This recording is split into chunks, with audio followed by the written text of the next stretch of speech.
This week on Maker Update, virtualizing your detents, the Raspberry Pi Pico gets a W, holographic jewelry, a time-warping Walkman, silent steppers, and crafting a tiny miracle.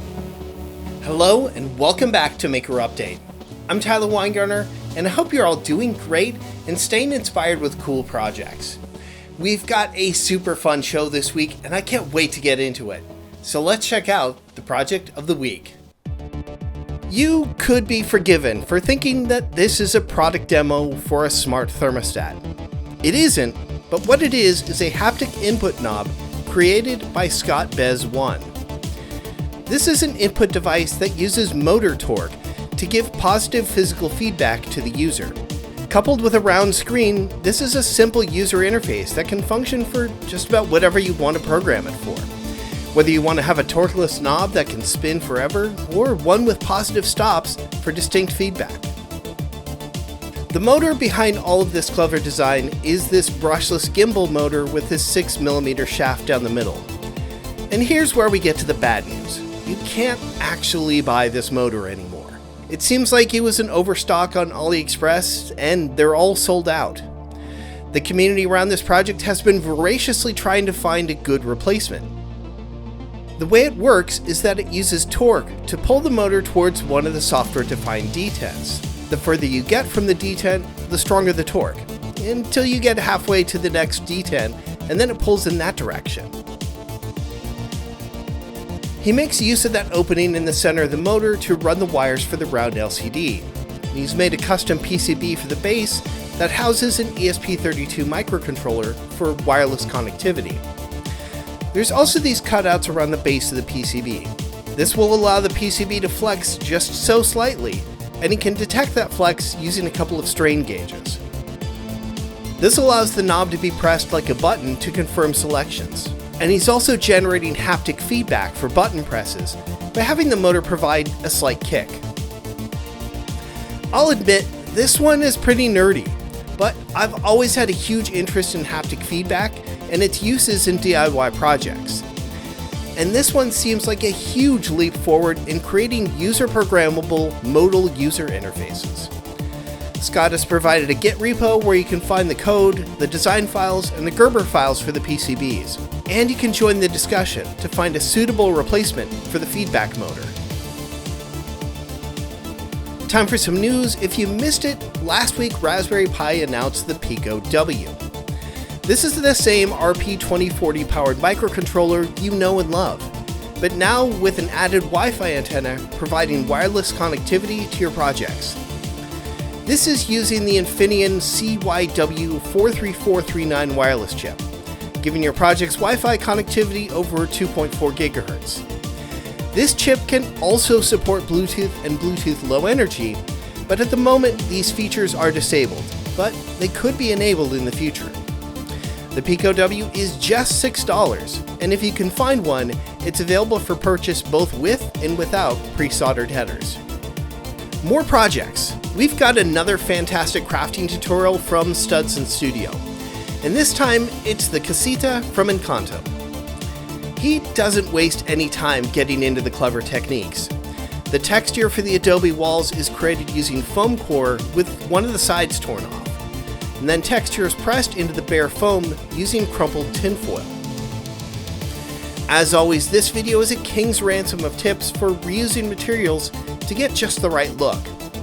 Ornate toothpicks for balcony details, drinking straws for roof tiles, mini clothespins for roof details. It's great. There's also a cool painting technique called pre-shading, where he goes over shadowed areas with a darker color first, which immediately gives the model a more detailed look.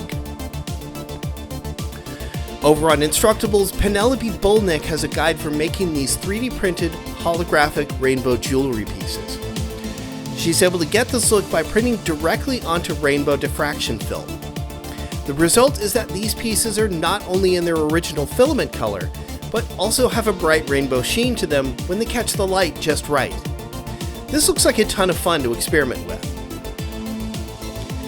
It seems like the whole squad over at Adafruit has been obsessed with hacking portable tape players to make them into unique music instruments.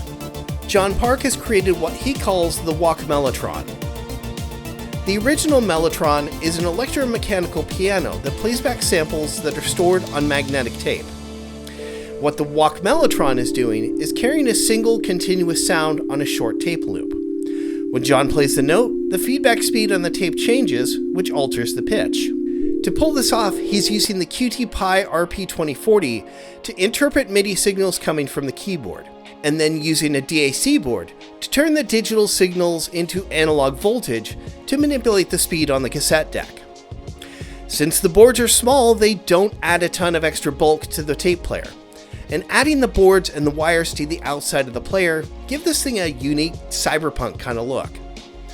There's a few other cassette player projects in Adafruit, so if you got inspired by this one, there's more to play around with. Time for some tips and tools. In a recent video from Tested, Adam Savage gets a CT scan. Not of his body, but of his Curta mechanical calculator. He did this with a company called Lumafield, who are developing small-scale CT scanners for engineering. The purpose of this is to be able to see inside your engineered objects to see how the parts work and fit together while they're still assembled.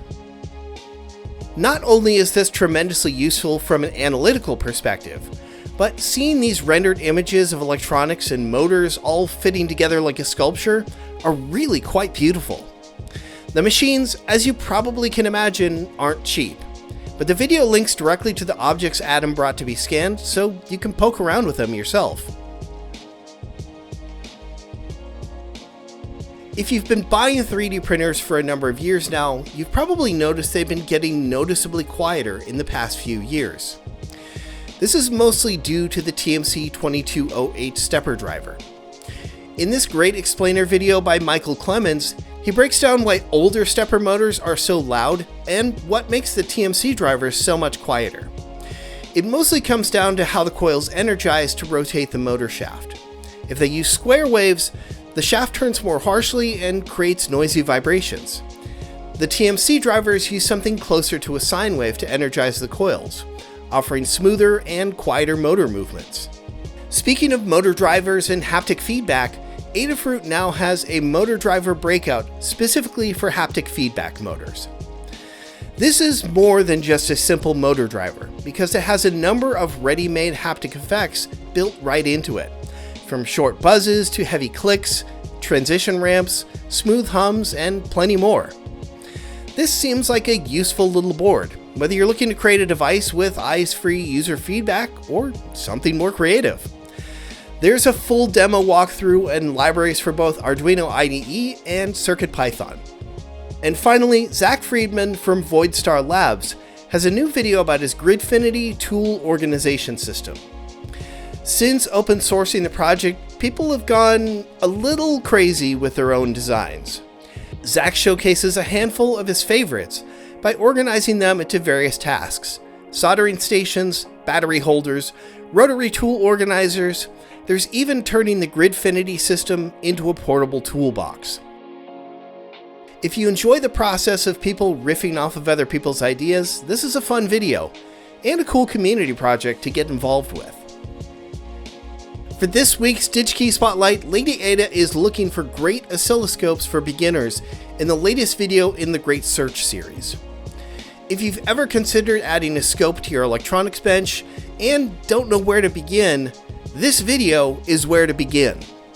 She does a great job of helping you understand all the different variables, how many channels you'll need, whether you should get an analog or digital scope, and how much memory you should go for. Even with a beginner scope, you're going to be making a pretty big financial investment, but at least with this video, you can have a little more confidence that you're making the right choice. Alright, and that is going to do it for this week's show. I hope you had a great time checking out all these projects and with the show in general. If you did, give us a thumbs up, leave us a comment, and if you love this show and know someone who would also enjoy it, go ahead and share it with them. As always, big thanks to Digi-Key for making this whole show possible and to you for watching. Take care. We'll see you soon.